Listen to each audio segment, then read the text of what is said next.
Hello dear students, today we will discuss about the very important topic of hydrogen, that is water. As you already know that water is an important constituent for all living beings. It is very important compound for survival of living beings.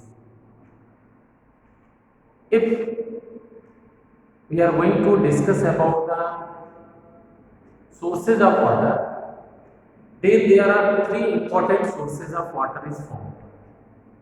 One is rainwater.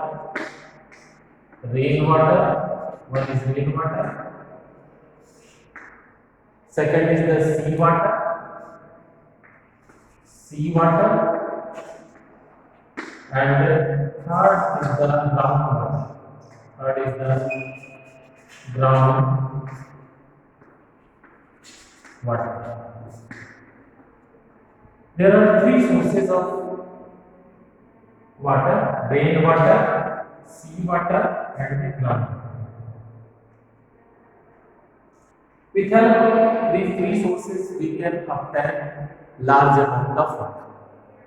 So, in this way, these are three important sources of water, and with help of these sources, we can obtain water in large quantity. Now, we already know that water has an inverted V-shaped structure. If you are talking about the structure of water, then water has an inverted V-shaped structure.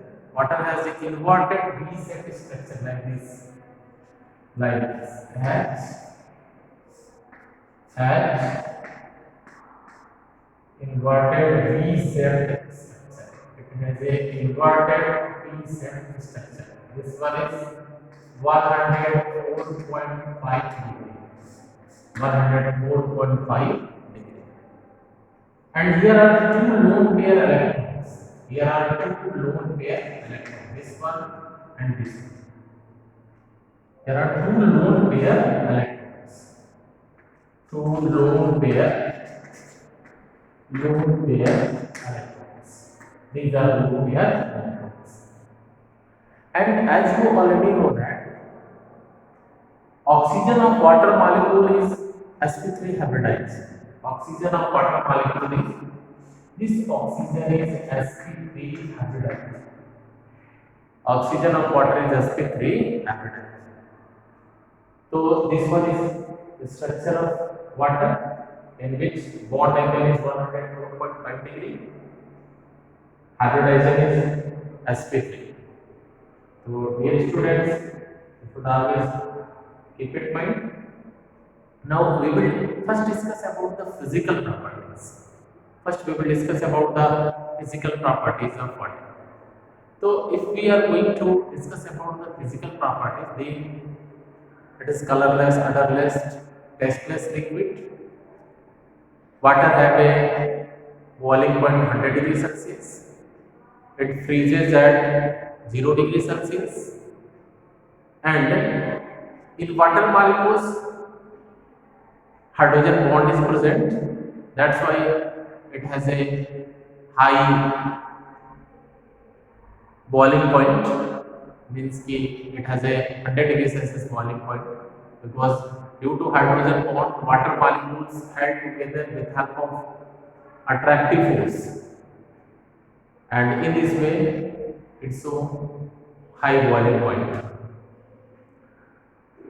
In ice form of water, if water is heated from 0 to 4 degrees Celsius, in ice form of water, if water is heated from 0 to 4 degrees Celsius, then in ice form, 4 water molecules are held together with help of cage-like structure.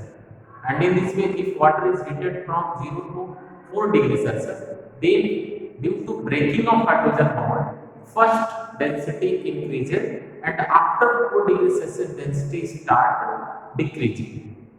So it is very important property of ice, because if ice is heated from 0 to 4 degrees Celsius, the first density increases, and after 4 degrees Celsius, density start decreasing.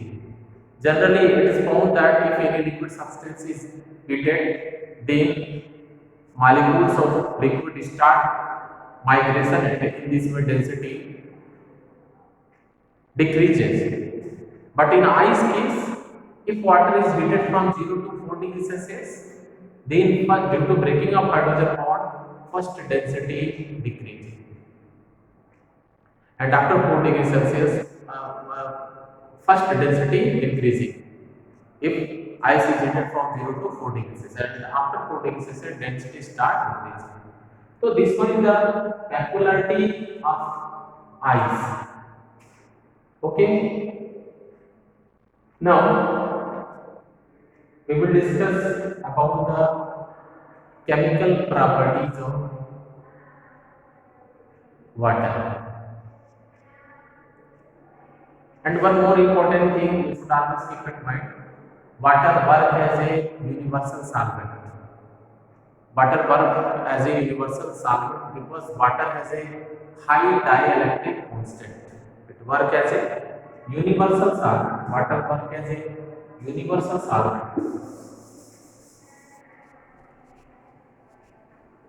Water work as a universal solvent. Universal solvent.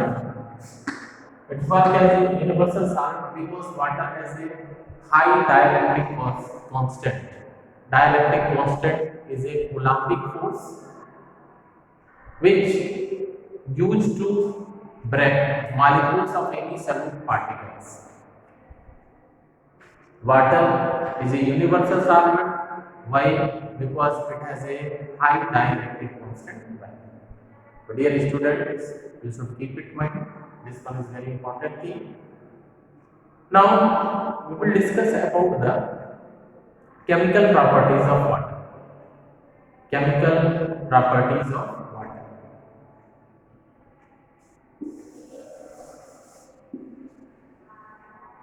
We will discuss about the chemical properties of chemical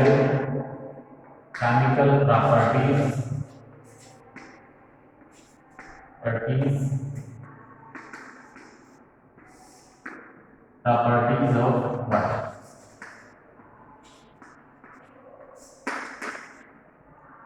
Chemical properties of water. Water have one very important chemical property, that is amphoteric nature. Water have a amphoteric nature. Means it works as a slightly acidic, slightly basic. It has a amphoteric nature. Okay. So you should keep in mind it has a amphoteric nature. Amphoteric nature.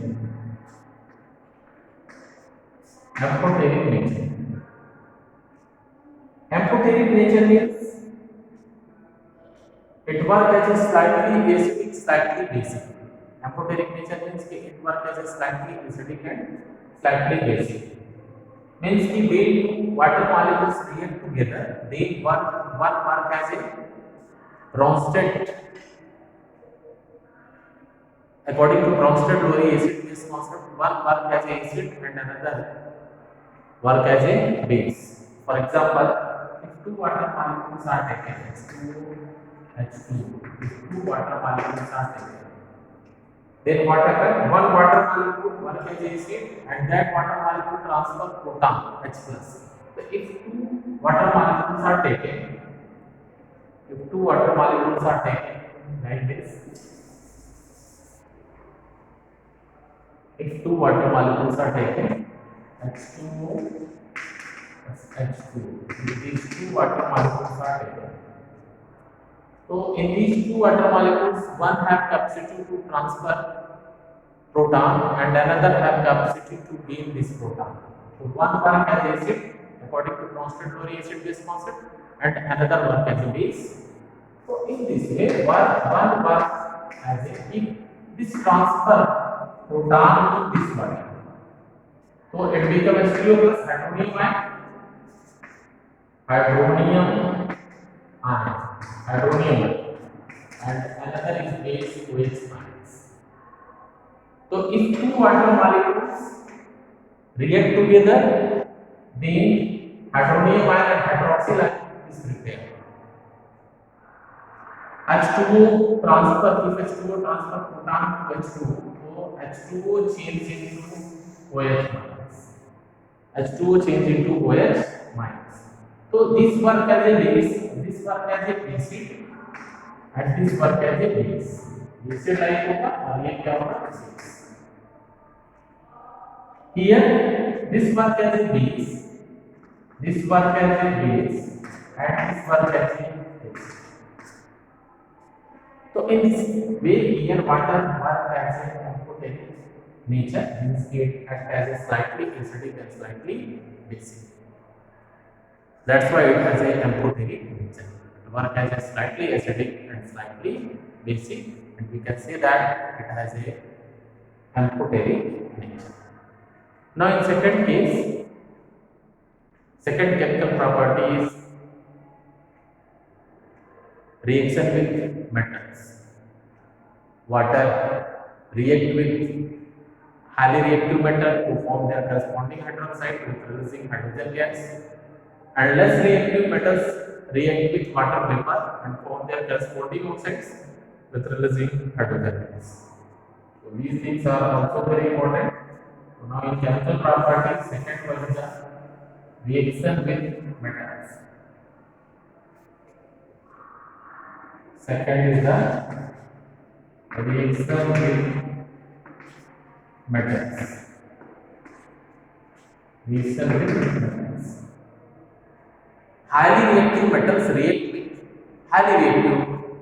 react with water to form their corresponding hydroxide with releasing hydrogen gas. If sodium is taken, if sodium react with water, then what happens? Sodium react with water, then it form NaOH with releasing hydrogen gas. Sodium hydroxide with releasing hydrogen gas. And in second case, potassium. Potassium can also react with water. Potassium can also react with water to form KOH with releasing hydrogen gas. So these are highly reactive metals which react with water molecule to form their corresponding hydroxide with releasing hydrogen gas. Now in second case, water vapor or steam react with less reactive metals. Less reactive metals, for example, zinc, Fe are taken. If zinc and Fe are taken, so in second case, reaction with steam. Reaction with steam.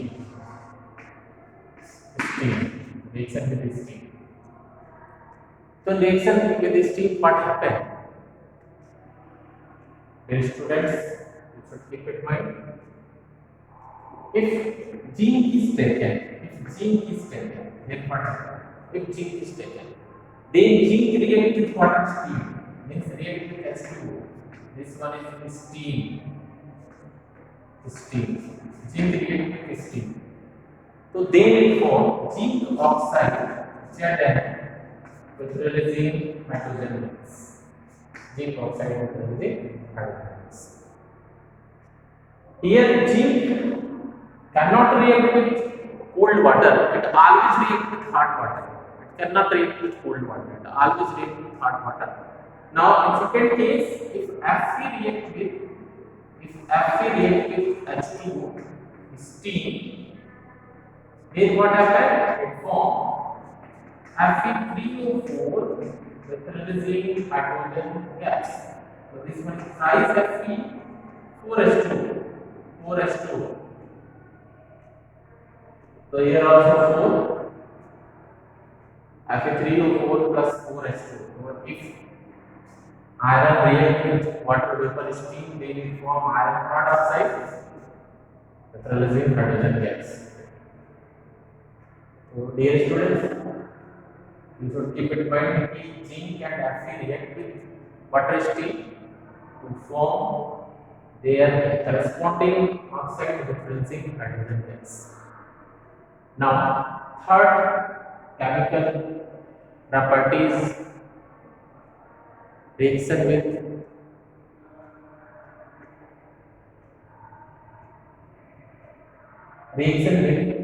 third chemical property is hydrolysis. Hydrolysis. Third is the hydrolysis.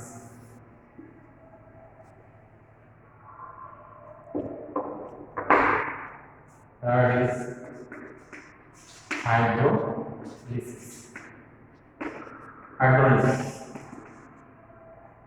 As you know that hydrolysis, waterlysis means breaking. Hydrolysis. Here we are going to discuss about the hydrolysis. Hydro means water and lysis means breaking, decomposition. So what happened?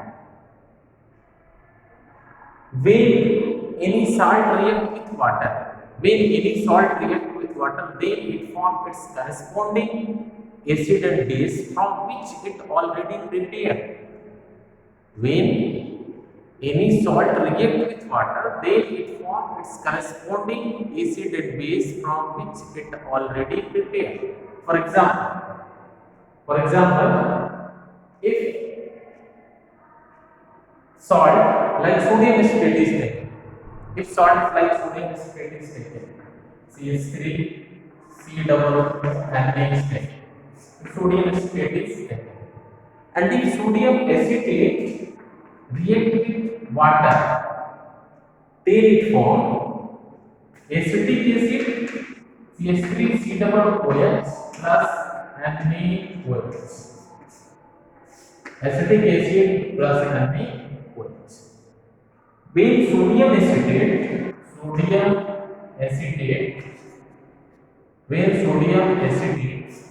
react with water molecule, then it form acetic acid and NaOH. In this way,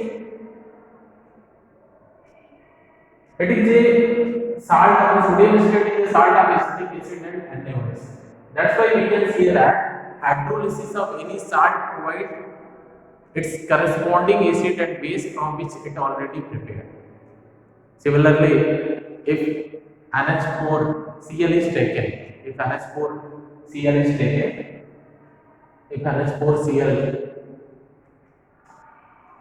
salt is taken, then what happens? If NH4Cl is taken, so NH4Cl react with water to form NH4OH plus HCl. NH4OH plus HCl. Ammonium hydroxide plus hydrochloric acid. So if ammonium chloride is taken, ammonium chloride react with water to form ammonium hydroxide and hydrochloric acid. And this salt prepared with help of ammonium hydroxide and hydrochloric acid. So, dear students, you should keep in mind this example also. And if another salt like Al2SO4 is taken, aluminum sulfate is taken, then what happens? So, if aluminum sulfate is taken, aluminum sulfate formula is Al2SO4 का whole price. If this undergo to hydrolysis, then it form AlOH का whole price plus H2SO4. So, aluminum sulfate react with water molecule to form aluminum hydroxide with releasing H2SO4. So, in this way, dear students, hydrolysis provide its corresponding acids and bases from which it already prepared.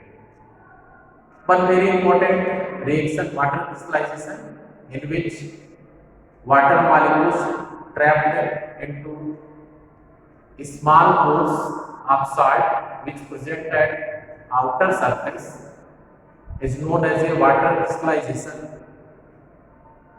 of salt.